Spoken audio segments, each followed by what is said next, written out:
Coba kamu hentikan sejenak apa yang sedang kamu lakukan. Tidak lama, hanya beberapa detik. Lalu tanyakan pada diri sendiri satu pertanyaan sederhana. Dari mana sebenarnya rezeki kita berasal? Sebagian orang akan menjawab, dari pekerjaan. Sebagian lagi, dari usaha. Ada juga yang berkata dari keberuntungan.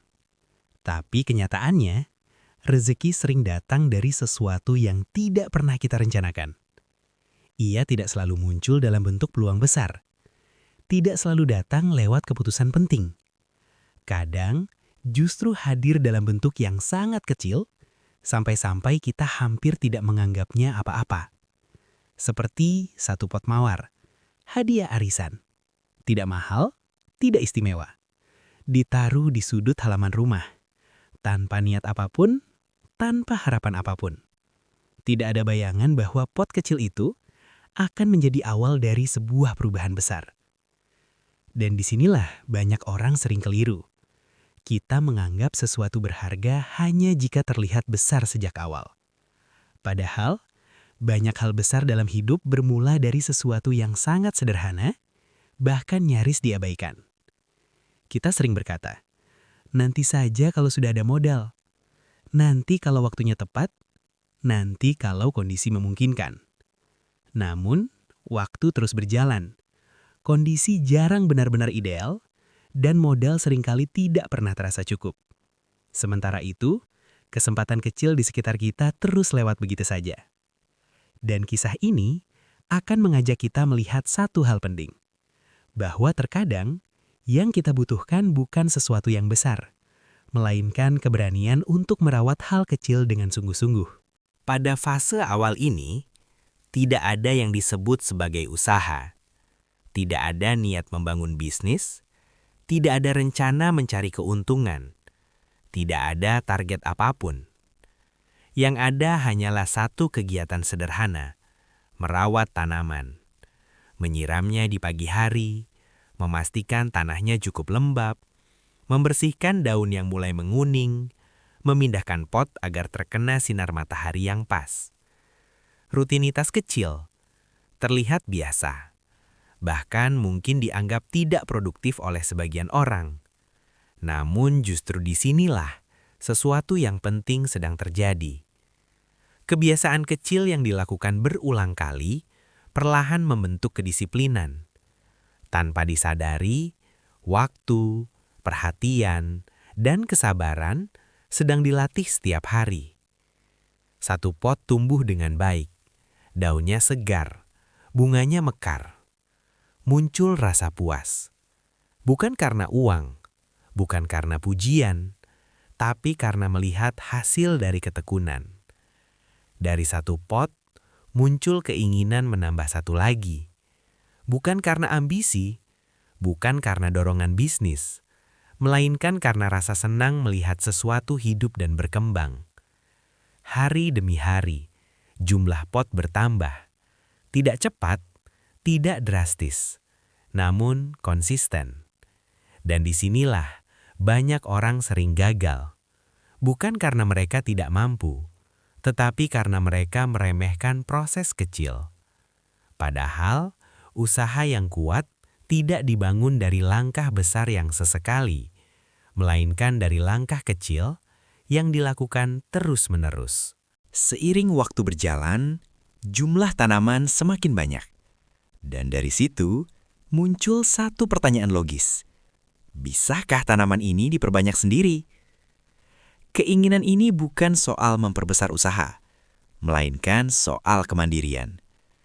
Mencangkok dicoba, stek batang dilakukan. Harapannya sederhana, berhasil.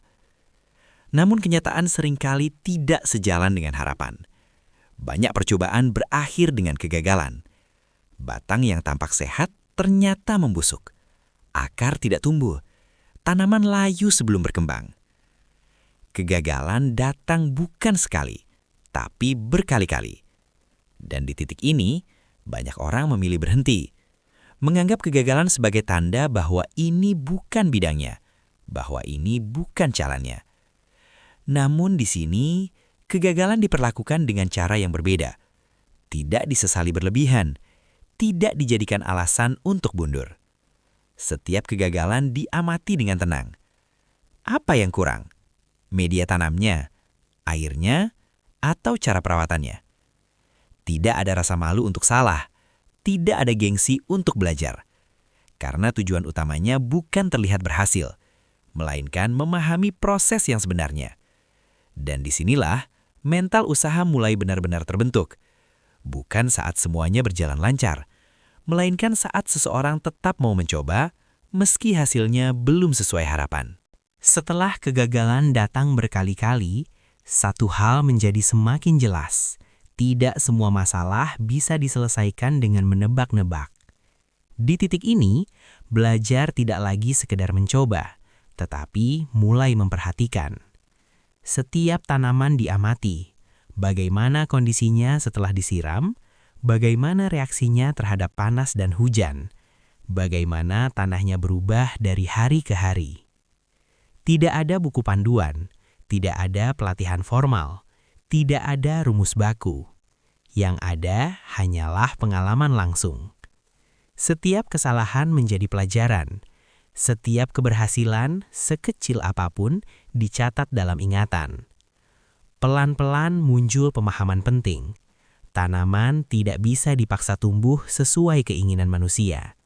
Ia hanya akan tumbuh baik jika lingkungannya mendukung. Dari sini, cara berpikir mulai berubah. Bukan lagi bertanya, kenapa ini tidak berhasil? Tetapi, apa yang perlu diperbaiki? Dan sikap inilah yang membedakan antara mencoba sesaat dan benar-benar belajar. Setelah banyak pengamatan dan percobaan, perhatian mulai tertuju pada satu hal penting, media tanam. Tanah biasa ternyata tidak selalu cocok. Terlalu padat, kurang udara, air sering menggenang. Dari situ, percobaan dilakukan lagi. Bukan dengan bahan mahal, melainkan dengan bahan yang mudah didapat.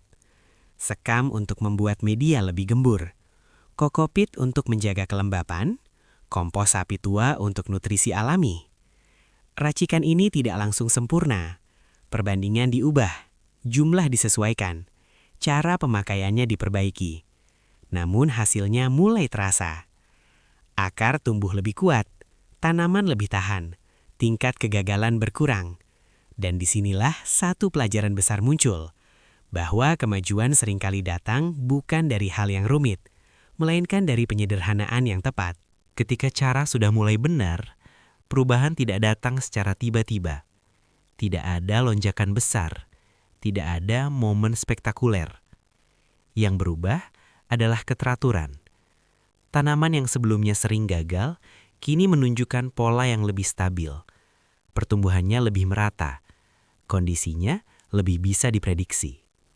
Bukan karena keberuntungan, melainkan karena proses yang dijalankan dengan cara yang sama setiap hari tanpa banyak perubahan. Jumlah pot bertambah sedikit demi sedikit, bukan puluhan dalam sehari, melainkan bertambah karena keberhasilan yang berulang. Ruang di halaman semakin penuh. Sudut-sudut rumah mulai dimanfaatkan. Setiap pot memiliki tempat dan perannya masing-masing. Dan yang paling penting, aktivitas perawatan menjadi semakin teratur.